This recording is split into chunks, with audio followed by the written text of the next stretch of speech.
Ben Daitz is a third-generation New Yorker with a background in fine dining, but that hasn't stopped him from co-owning one of the most successful sandwich empires in the country. He and business partner Ratha Chowpali opened their Cambodian-inspired sandwich shop, Num Pong, in 2009. And just 5 years later, they have 6 award-winning locations here in New York. Ben Daitz, welcome to the dish. Thanks, guys. What do we got here? Sandwiches? These look fabulous. We do a little array of sandwiches for you guys. We have a pork belly with pickled Asian pear. We have a grilled Khmer sausage, a cauliflower, and we have a raw kale and apple salad. You have picked the hardest thing to eat on right. television. I'd like to applaud you. I don't know how to eat like this like I a said, lady. once it gets in there, the reward is obvious, right? We're willing to take the risk for the reward. Excellent.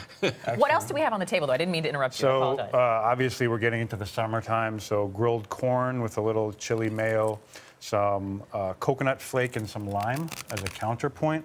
We have a Cambodian slaw, which is a mix of vegetables with some fish sauce, a great accompaniment to the sandwiches.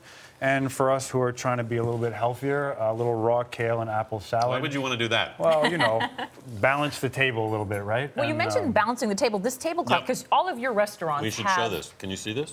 Hopefully they can from that. But all of your restaurants have artwork in them. I actually knit this morning. Nicely done. But, in addition to cooking this is all a this. graffiti-inspired tablecloth that in all of our stores we pay homage to the city that we're in. We like graffiti art, and so it's on the walls. And thank you guys for making me feel at home with this tablecloth. We mentioned your business partner, Ratha. You guys actually met in college? We did. And how did this thing get ignited? So we met in college. Neither one of us was in the restaurant industry. Flash forward about 8 years later, we see each other on the streets of New York, and what are you doing? What are you doing? I'm in the restaurant business, so am I. And he opened a Cambodian restaurant on the Lower East Side, had these little sandwiches on his menu. I helped him open the restaurant, and kind of a light bulb went off, and we said to ourselves, this is something that we'd want to make more accessible. It's a portable, high-quality, affordable meal that people can grab and go. How does someone, though, who's a third-generation New Yorker go about building Cambodian-style sandwiches? Where did that idea really come from? Obviously, I'm the Cambodian one, right? I mean, so, that's what I figured. No, right. So it's really a collaboration.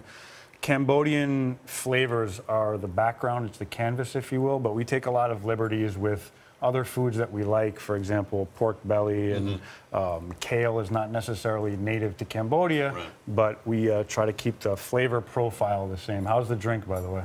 The drink is fabulous. It's a mojito, Let me answer that for you. And this is a basil, because we have basil in this, and there's basil in our dessert as well. What is this? It's actually lemongrass. We just launched a breakfast menu in our latest restaurant down in the World Financial Center. And who doesn't want a little Cinnabon with their coffee in the morning? I'm bringing it here for you guys for dessert. It has lemongrass and ginger in it. You're a kind man. Your initial restaurant, from what I understood, was about, what, like something like 150 square feet?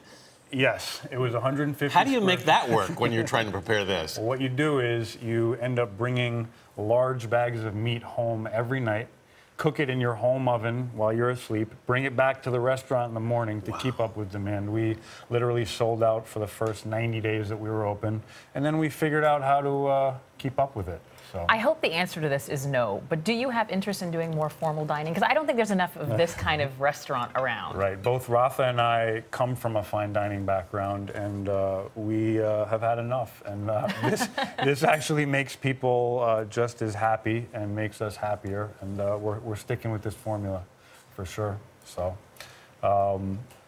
Some of the sandwiches here are particularly great for summer. Obviously, the grilled sausage, the pork belly, etc. And bring it to the barbecue and let's get it going. And you got a cookbook in the works? We do. It should be out late 15, and it takes some of the flavors here and shows you how to not only make a sandwich with it, but take some of the proteins out, put it over rice with noodles, and just allows you to take our baseline flavors and turn it into a real meal.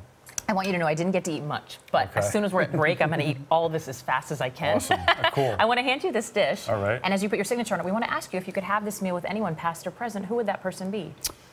I was thinking about that question. I would love to do it with my grandfather, who I was named after, and I never got to meet. I'm currently an incredible man, obviously, since My mother chose to name me after him, and I would love the opportunity to see what he was all about. I'm certainly be very proud. Yeah. Ben Daitz, thank you so much. Thanks. And for more on Ben Daitz and The Dish, head to our website at CBS This Morning. And